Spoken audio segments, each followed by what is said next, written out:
قال رسول الله صلى الله عليه وسلم إن عظم الجزاء مع عظم البلاء পয়গম্বর বলেন দুনিয়াতে যার মুসিবত যত বড় পরকালে তার পুরস্কার হবে তত বড়।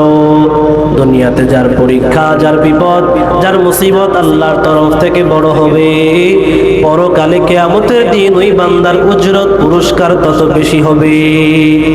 এরপরে নবী করিম সাল্লাল্লাহু আলাইহি ওয়াসাল্লাম বলেন ফামান রাদিয়া লাহু ফালাহুর রিদা। সুতরাং আল্লাহর তরফ থেকে বিপদ আসার পর, মুসিবত আসার পর দুনিয়াতে যেই বান্দা আল্লাহর উপরে হবে সন্তুষ্ট, আল্লাহর ফয়সালায় রাজি থাকবে, আমার আল্লাহ রব্বুল আলামিন স্বয়ং কিয়ামতের দিন ওই বান্দার উপরে সন্তুষ্ট হয়ে যাবে।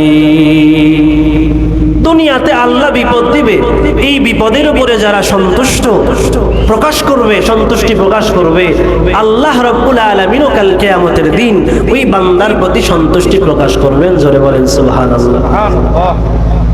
এই হাদিসের ব্যাখ্যায় হযরত হাসান বসরি রাহমাতুল্লাহি আলাইহি বলেন মান রাদিয়া মিনাল্লাহি বিররিজকিল ইয়াসীর।